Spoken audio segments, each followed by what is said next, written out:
Hi everyone, so welcome to Investing for Value. So today we're going to look at the American banks, and we're going to see are they good value in terms of buying these stocks, because they have dropped but not as much as other companies have in terms of like airlines, cruise ships.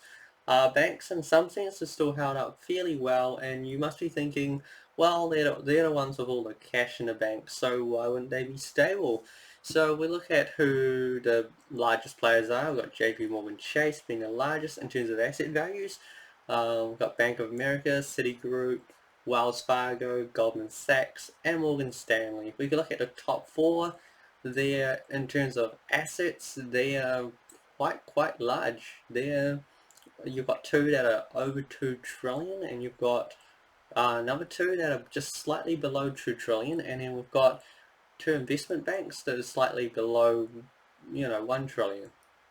So we look at these four here. They're majority domestic consumers, though Citigroup is about half and half. And we've got Goldman Sachs and Morgan Stanley, which is majority investment banking. And then we've got these other small players down here, which are more domestics. But we're just going to focus on the top six, because at the end of the day, we want to focus on large ones, and we're going to see how they are in terms of things. So you can kind of see like market valuations, like these are not up to date. We will get to the up to date figures, but you can kind of see where they used to be at in terms of market value, and we'll come back to these figures as we go through them. I'll try to be more straight to the point, so we don't try to just do round and round circles.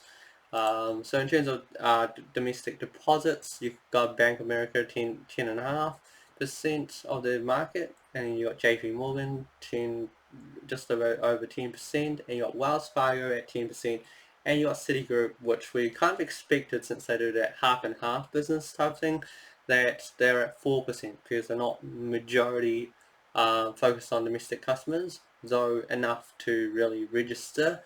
So you've got the top four banks at about 35% of the market share in terms of domestic deposits. So we kind of look at this and we go, does this match up? Well, yes.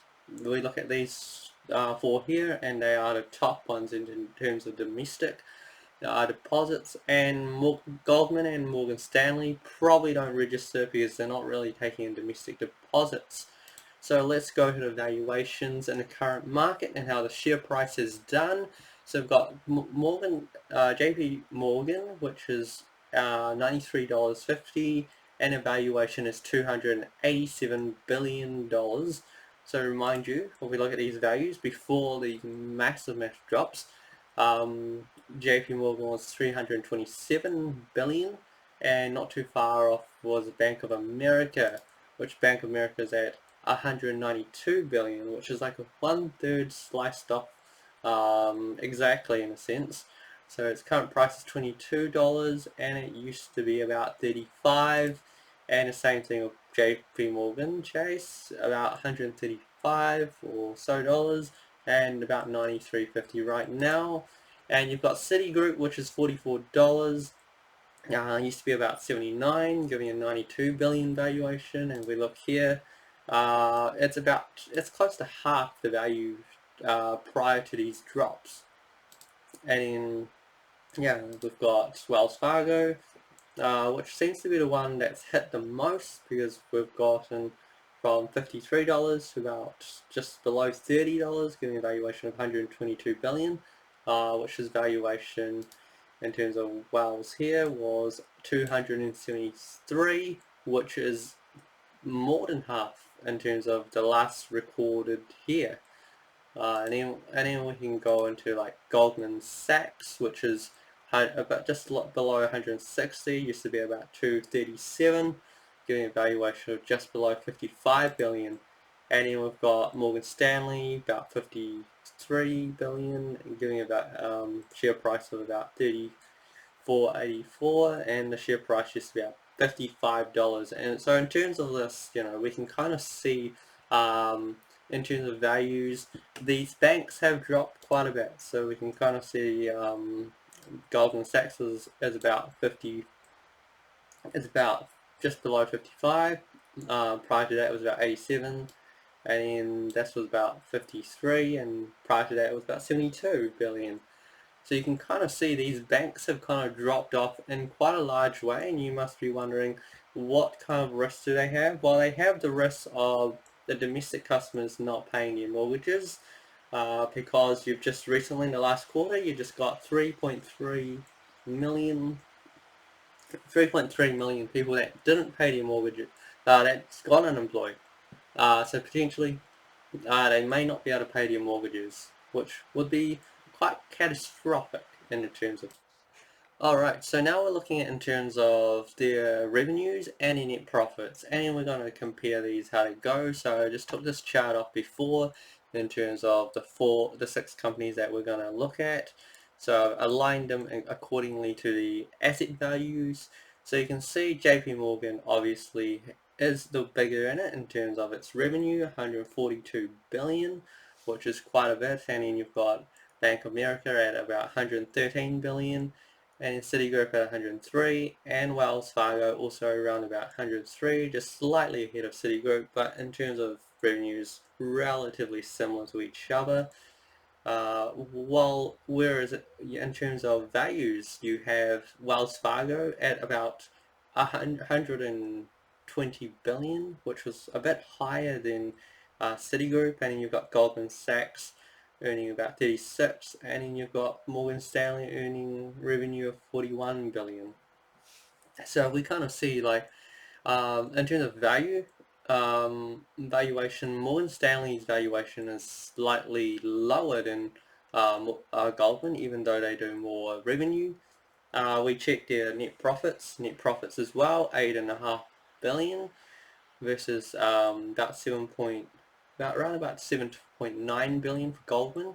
So if I was to compare investment banks, and I'm going, Goldman is selling higher than Morgan Stanley, even though Morgan Stanley makes more net profit, it kind of seems a bit more logical if I was choosing between investment banks that I'd go Morgan Stanley being the one that looks like it has the bigger upside. But in terms of the four larger banks, how would we look at this? We'll look at them as in terms of the margins. So JP Morgan has about 24% margins. Just put the net profits over the revenues and you've got about 24% margins. Whereas for Bank of America it's about 22% margins, Citigroup's about 18%, and Wells Fargo is about 17%. So in terms of margins, I do really like these two in terms of margins, though we're going to be, reflecting this and going, how does it compare in terms of the share price? Because we want the ultimate upside, of course. We don't want to be buying into something that hasn't really fallen much. So like if things recover, you don't really earn as much, but we also want to consider what this means in terms of like the smaller banks may potentially have a bit more risk, though we have to see how things are. So, just to split these categories up in terms of like the two largest, the two mediums, and the two investment banks, and then that just slightly gives us a better way of comparing things, how they go. If you're a person that just likes diversification and you happen to like banks, then you could just buy all six. So do not feel like there's a pressure to just choose one.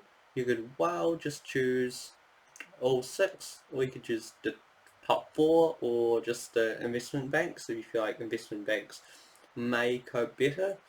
So in terms of revenue and net profits, you can kind of see they all earn quite a lot of billions, though we're not looking at the past entirely. We're going by, as the situation goes on, are people going to default because you've got 3.3 million newly unemployed, and you're probably going to get more as you go, and the US stimulus package of over 2 trillion coming to the market might not be enough to stem this situation.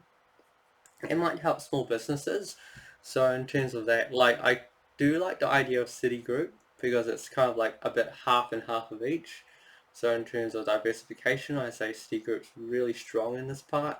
In terms of margins, meaning the company that doesn't have like major costs in terms in terms of the scale of operations. Like at the end of the day, if you have good margins, it means you're not having to deploy as much of what you do in terms of personnel, offices, and all those things um, to get the same margins. So in terms of that, I kind of see Wells Fargo being the weaker link in terms of the top four domestic banks.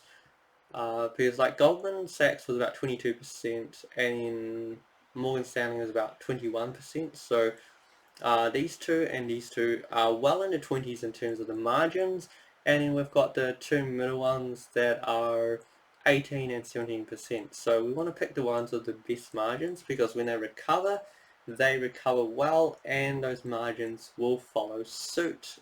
But right now, and also if you have good margins, it means your expenses are lower in comparison to the revenue you bring in. So that's also a factor to consider. And if we consider the balance sheet, we've got JP Morgan's about, I think, yeah, it's about 923 billion in terms of cash that they have liquid. So these are all assets that are added up, not just entirely pure cash, but things they can just sell within a very quick basis in case they have a big call on the deposits.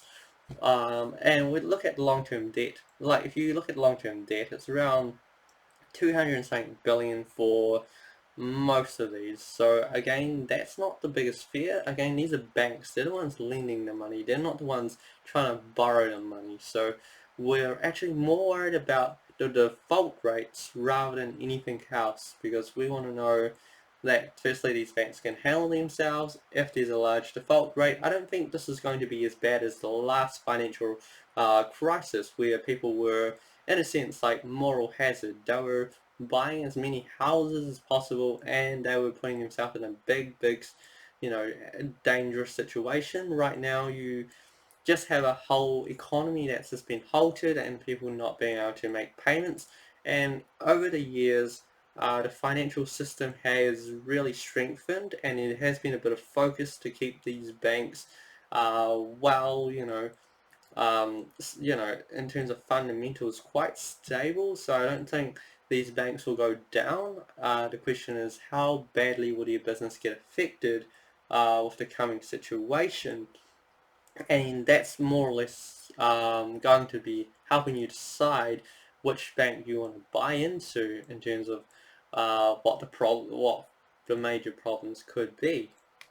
So in terms of like cash, we can see like JP Morgan has the most, followed by Citigroup, and in Bank of America, then Wells Fargo. Debt's very similar across the line, so I don't think there's needed a comparison of that. So, and then we look at the investment banks, and they're slightly weaker in terms of the cash, though they're small operations. So it's in comparison, they're not too bad themselves. So like if I was to go, who do I feel more safer with? I'd say like JP Morgan's feels like a very stable bank, and then I go Bank of America, and then I'd follow up with the two investment banks, and then potentially Citigroup, and then like Wells. That's probably why the share price has been hit the most. As I'll go back to the charts, and then we can kind of see like what the situation is. Like I hope you can remember the financials, and as we go back to that transition to the stock price.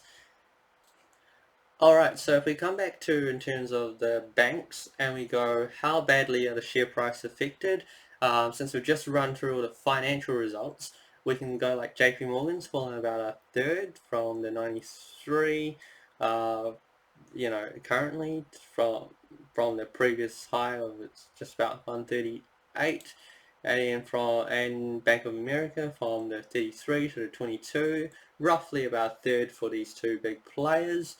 And we can see with Citigroup, it's around about the 79 mark to 44, so close to half. And we've got Wells, which was around about 54 to about 30, So similar to that half mark, not quite the half mark though, you can kind of see these two small players with the lowest margins out of the six, 18 for Citigroup and 17 for Wells. Their share price has been hit the most, whereas JP Morgan with their 24% has probably not been hit as much with 1/3, and the same with BAC in America at 22% margins. They're about 1/3 as well. But when I look at the investment banks, they actually haven't been as hit as hard. Goldman's only been hit about 20%, um, in terms of about 240 to about 160. Just going to double check this number just to make sure I've not done this wrong. Yeah, okay. So actually, Goldman's also about 1/3 as well, and same for Morgan Stanley. So in terms of the six, we've got the two big players about 1/3, we've got two investment banks about 1/3, and we've got the two Citigroup and Wells Fargo is about what was it? Close to a half. So these two are by far, they've been hit the biggest. So in terms of which banks I'd be investing into, in terms of value, I feel like JP Morgan stands up quite well, along with the Bank of America, and I'd follow suit with something like Goldman, Morgan Stanley, and if you must, then Citigroup and Wells Fargo, being the other two to invest in. So like I'd probably just cluster these stocks in terms of which ones I feel like are good. Like just like ranking them would be JP Morgan, Bank of America, Goldman Sachs, Morgan Stanley, then Citigroup, then Wells Fargo. So that would be how I feel about the banks. Of course, that's just my opinion, and I think things could be hit a bit more. Just depends how the outlook is looking, because again, we cannot tell how things are going to be until things are sorted. Because at the end of the day, you've got the problem of domestic consumers not having jobs, not able to pay their bills, not able to basically pay their mortgage deposits. Like if you can't manage your mortgage and you default, then that's a big problem for banks and also small businesses if they don't do too well given the current situation. And there's not even a current like full lockdown, businesses all closing like some other countries have. So I think the worst is still to come, but in terms of ranking banks and in terms of their margins, I think with like this will be the order that I'm sticking with currently in terms of like the upside. Like out of the six, four of them have been hit by about a third to the share price, and then you've got the other two, Wells and Citigroup, which is close to a half. So we can assess these things later on. If you've got other questions, just post below. But in terms of rankings, that's kind of what I'm putting in terms of rankings. So yeah, like I think I won't try to push too much longer on in terms of the video. I think I've explained what I need to explain. If you've got further questions, just please comment below. If you've got any other stocks or sectors you would like me to look into, just comment below. And if you'd just like to add some extra value, like and subscribe. That's always welcome for these videos. It just gives me the extra motivation, and it gives me that extra push to make more videos like this, knowing that you like it. And again, my opinion, I expect you to do your own research and look into these yourself. Apart from that, be careful in the current markets. Remember, holding cash is still the ultimate goal right now until things really bottom out. Apart from that, I think, um, buying stocks at quite low prices, or the idea that eventually they do come back, is a very good idea. Though don't buy all at once, be prepared to average down, because prices could well come lower as they have for the past few weeks, and then they just, like we look at this in terms of share price. Wells, it was about 26.50, but there's been a recent bounce, though nothing says that these can't fall further. We can't predict the future entirely because We do not know how this current situation is going to be. We do not know what kind of extra bailouts will be coming out.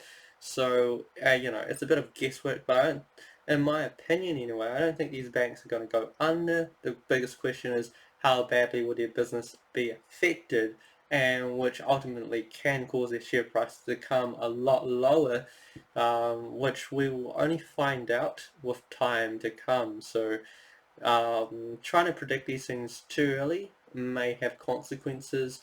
So if you're interested in these banks, I just say just buy a little and then just see how the situation pans out. If things go well, you've got a good upside. If not, you can just average down as you go. Um, but no one says you have to invest in all these banks. You could always find a different sector. And no one says you have to choose just one bank. You could always just invest in all six. Like at the end of the day, that's when diversification right now is the strongest, because allows you to get the upside. Even if one of them doesn't do well and five of them or four of them do really well, you still get this huge upside of that. Until then, wish everyone, good luck investing and take care and watch, keep up your health.